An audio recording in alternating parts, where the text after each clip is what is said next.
Yes, sir. It does happen on occasion.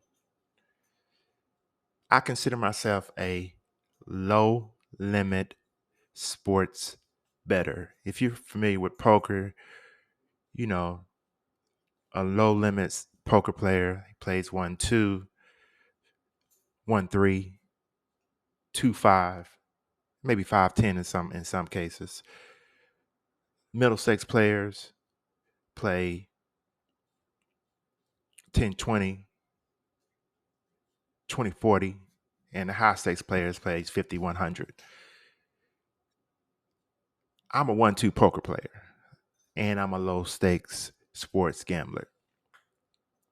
My objective is to win a few $1,000s a month betting on sports at this time.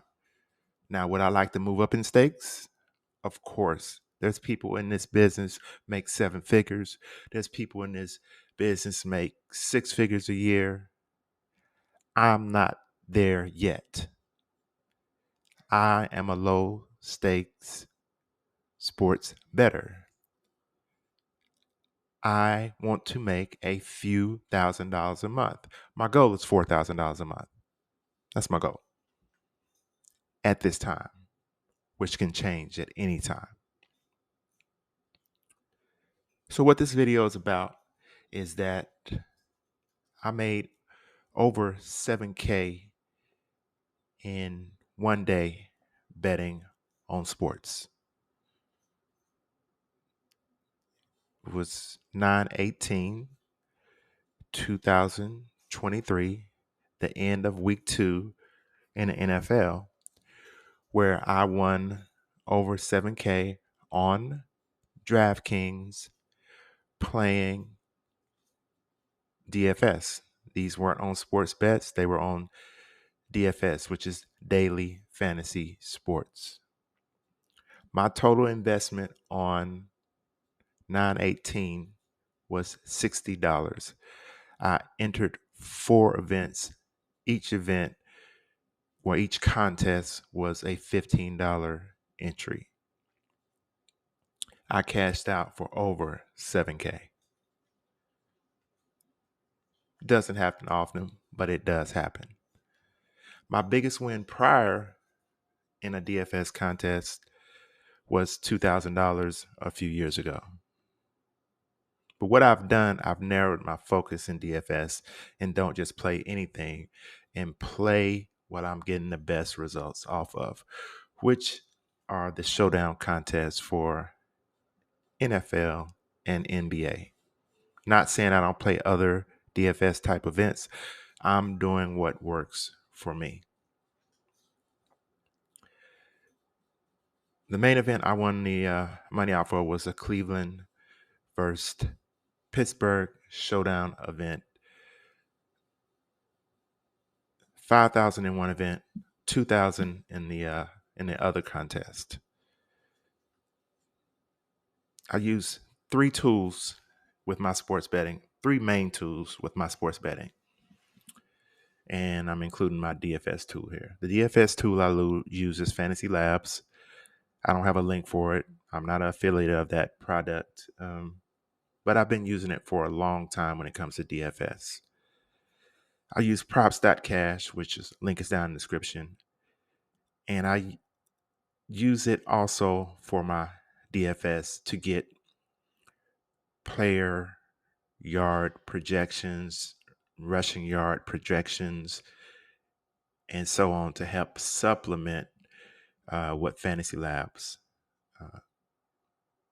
provides.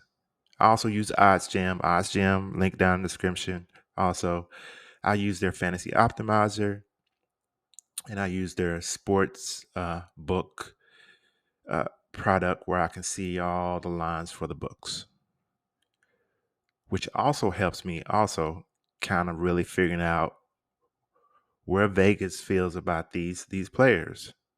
That's very important because Vegas is usually right about the bets. They're usually right. So I use these 3 products to help me win at DFS. So the lineup I had was I used a strategy based on the point spread of the game.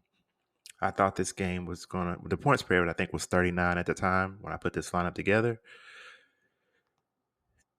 They end up scoring, I think this final score was 26-22.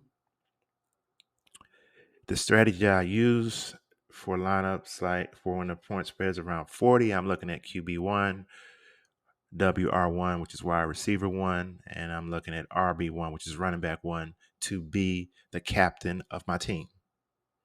So I ended up choosing Kenny Pickett, who did not have the best of games.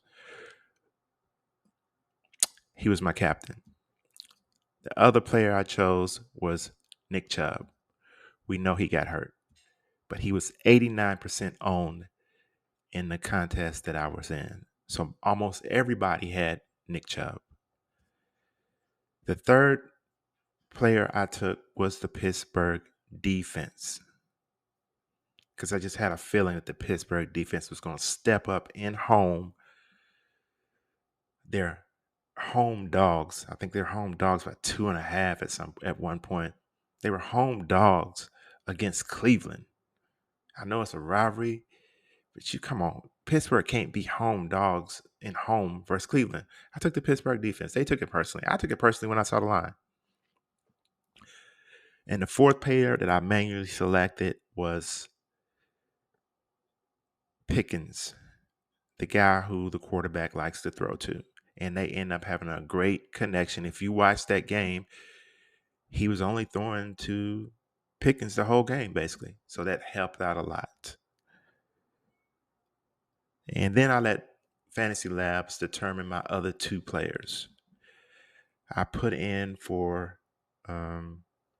optimize 3 lineups.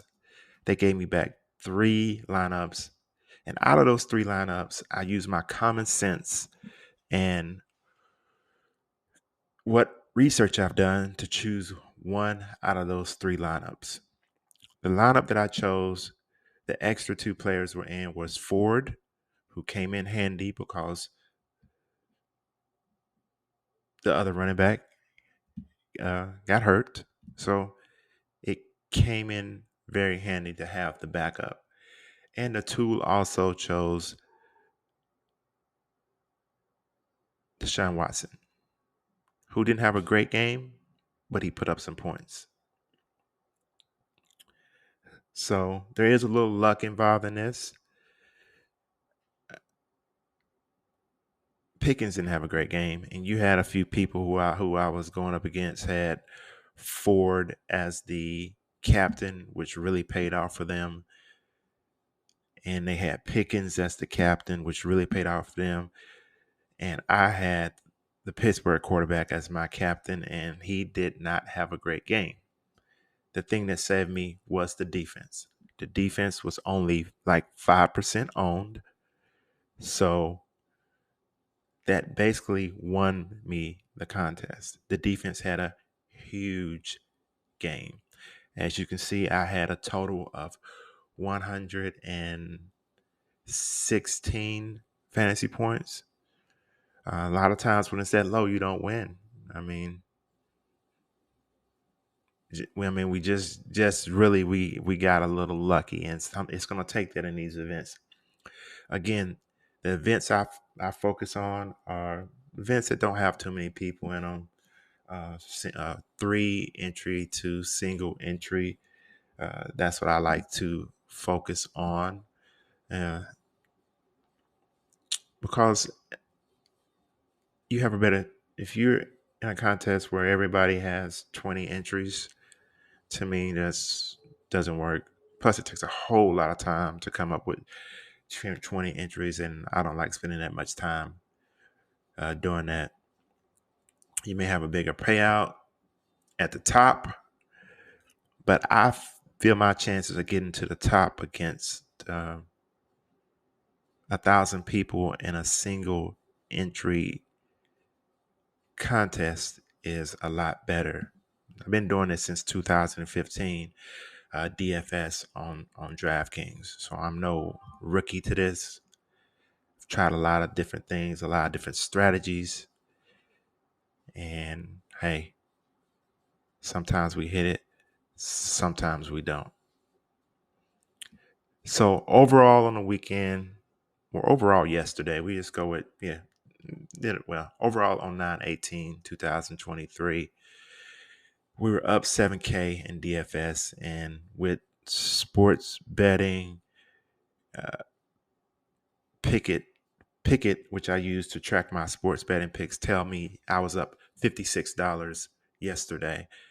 There's a link for Pikkit down in the description. Also, if you want to, you can link all your books, all your onshore books, and track your picks. So Pickett tells me yesterday I betted a total of $70, and I profited $56. Again, my goal with this number on sports betting is to try to get it north of 140 a day uh, on wins. But yesterday, I just couldn't find the value that I wanted, so I only betted $70. I know I have to bet more than $70 to get it to, 140, because you're not going to win all your picks. It's just how it is. You're not going to win all your picks. So that is how a low limit sports bettor wins 7K in one day. And if you're familiar with poker, there's no way you can play 1-2 and win 7K in one day. I've tried it. The most I've won at poker in one day. Now, I'm not talking about a tournament. I'm talking 1-2 cash games or 1-3 cash games is $2,500. That's the most I've won in one day. And that's spending that was probably in a 5 to 6 hour stand of playing poker. You can go out here, bet on sports, and find that opportunity daily. I can go on DraftKings right now and find a DFS contest for an MLB. There's no NFL today, for MLB that will, where I can enter entry for $15 and have the possibility to win 2,000 or 5,000. I can do it every day. I don't do it every day because MLB hasn't been the greatest to me with DFS. So I lean on my strengths, which are NFL and NBA. So I just wanted to get that out there. I think sports betting is one of the best things. You're trying to supplement your income, whatever you're trying to do. Um, I think it's great. Um, People do this for a living. Don't get it twisted. There's people out there making 7 figures doing this. There's people out there making 6 figures doing this. And there's people like myself who's happy with a few thousand extra dollars a month right now. Who knows? My goals may change and I may move up to mid stakes. Who knows?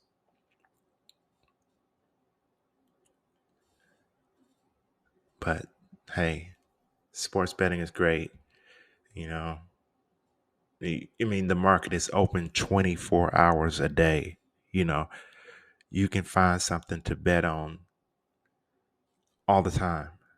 I went out this morning and betted on uh, some soccer. I usually never bet on soccer, but the market is there and the bets were great. The lines were great. So on prize picks and on underdogs, I took a chance and put some money out there. And it's not really taking a chance, it's just following the data. Everything I do is data driven with a little common sense. When I'm dealing with MLB, NBA, NFL, I'm also adding some handicap into it, not just based on the lines, looking at some trends, looking at the weather, looking at what's going on at that time, what team is on the road, how that quarterback plays on the road. That all factors into making the right selection. Sometimes if that pick is showing that it has a 54.25% chance to cash, I'm still going to look at how that player is trending. Me looking at that player, how he's trending, is going to be my final decision. That's what I use props.cash for, to see what's trending. Link down in the description. So if you're going to do this, you have to take it seriously. It takes time. The same amount of time I'm putting into being a low stakes sports bettor is the same amount of time I'll be putting in to be a mid stakes sports bettor or a high stakes sports bettor. You know, same thing. Now I'm just limited by bankroll. So I hope you like this real talk. This is real talk when it comes to sports betting. You can win $7K in one day because I did it. See you on the next video.